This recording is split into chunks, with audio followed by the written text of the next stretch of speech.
recipe. Never gonna let any op get the best of me. Thought it was distance, but haters is next to me. Talk to the spirit, you know I've been heavenly. Company definitely show your trajectory. This ain't a diss cause I say it respectfully.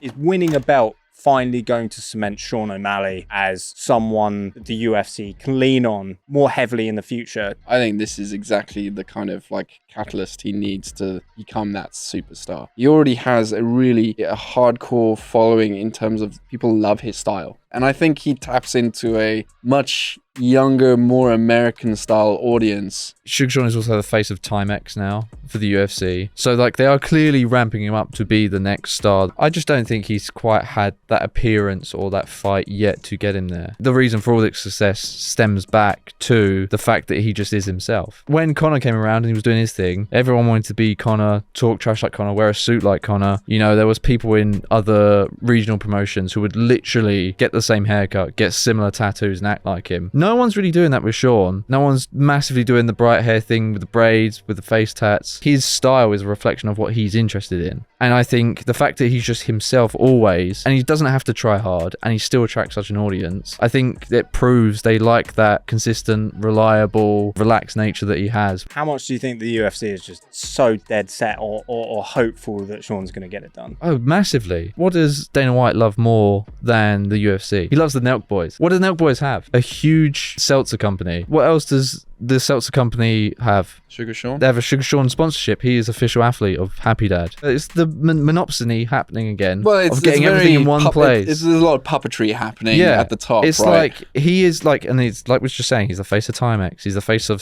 fucking Sweet Sugar, whatever it's called. The UFC bringing in that TikToker. So they brought her in because obviously the UFC are very conscious that they wanted to piggyback off of the success, or at least appeal to a much younger audience. And I guess Sean does that in a massive way as well. If that's not an example of the UFC identifying their next target audience, by the UFC bringing in the likes of Hasbulla, Nelk, Happy Dad, Addison Rae, it's like these are all the bigger players in the social media world that aren't our age. Yes, our age, we have the money to pay for pay-per-views and stuff, but we're not going to accelerate the growth of the UFC because we're already fans. So they have to tap into something else. I think Sean is the definition of that as well. It's like there isn't actually any other fighter in the UFC like Sean that can appeal to a much younger generation like TikTokers. I think he's much more galvanizing for that generation. I think it's really important that Sean doesn't win by another split decision, because if anything he needs is credibility,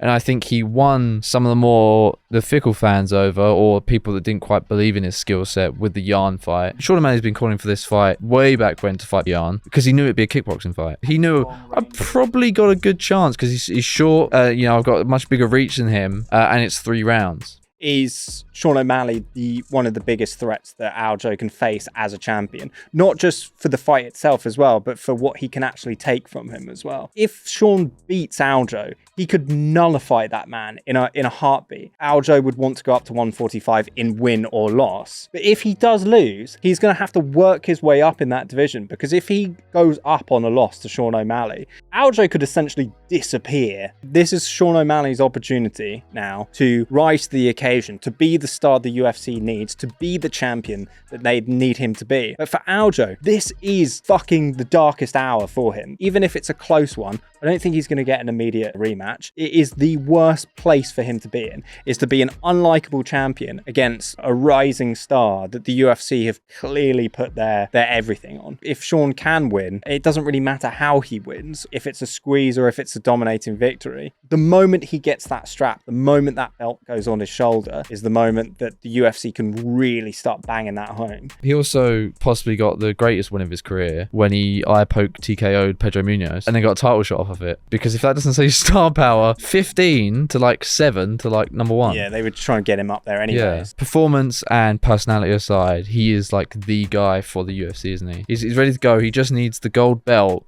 to qualify him for the advertisement status. Sean O'Malley is the biggest star, probably, in the UFC. If he wins. However, there's another star. One that's very near and dear to our hearts. These guys. Big shout out to Howler Head again for sponsoring this conversational piece, boys. Yes. How we drinking this Howler Head nowadays? Neat with one ice cube. One ice cube? Yeah. Is that the perfect balance? From what I've found. I'd be interested to see what you could do with different things, different flavors. It's begging to put in a summer cocktail, isn't it? It's banana flavor. It's like, surely there's got to be a perfect match. Banana colada. So if you want to get your own bottle of Howler Head, which I highly recommend, you can go to all larger Tesco stores, Amazon, and Master of Malt. Yeah. Oh, Sorry.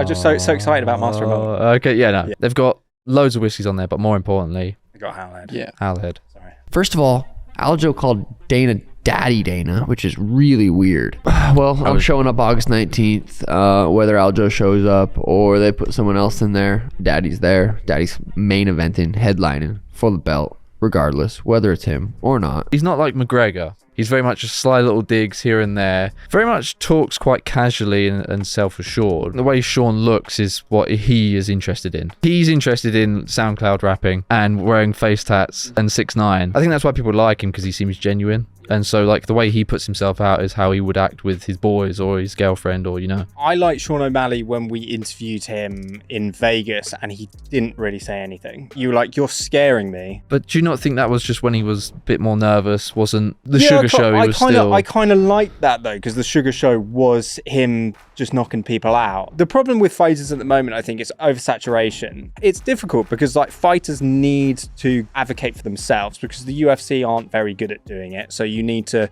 build your brand. You need to get fans to become accustomed to you. So how do you do that? Yeah, probably starting a YouTube channel where you talk and sit and do those things. I think he's really interesting outside of the fight game, and his brand is Do you actually think that? Do you watch Sean O'Malley? Yeah, I do watch Sean O'Malley. You wake up in the morning, you just flick on your phone, you're eating breakfast, and you'll watch the Sean O'Malley podcast. Yeah. Do you?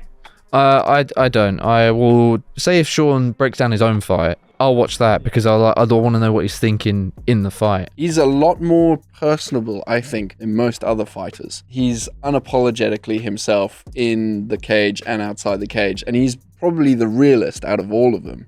Where, you know, you got fighters that can shit talk in front of a camera, and that's great. You're doing your job, you're selling fights, and you're creating those narratives and the entertaining aspect. Yeah. Now, this is a new generation where your heroes and superstars and icons are almost touchable through a phone. I like the mystique of, like, when they come around to fight, you're seeing them. You don't know what they had for breakfast a couple of hours earlier. Exactly. And now you're like seeing him do some wild shit, and you're like, yeah, I think a lot of our superstars and heroes, there was this like buffer between us and the screen. Now you can jump on a fucking TikTok live. Similar to Zach, I find it better having that connect with a fighter. I am not a fan of his content where I am waiting for the next upload like I am with other channels, but I like to know, like, oh, his fight is coming up. He's probably got his fight camp vlogs up on his channel, so I can see how he's looking, see if he's doing anything interesting, you know.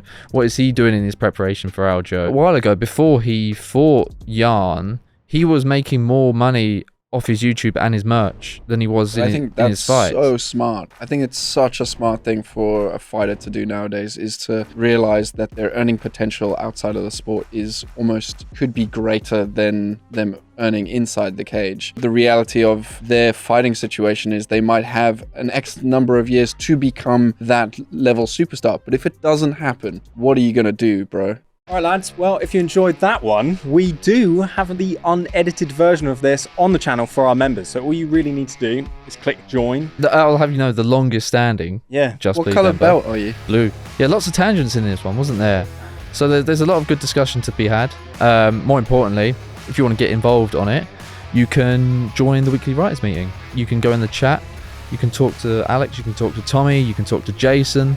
You can give them ideas, you can give them whole list ideas, or just one entry in something they're already doing.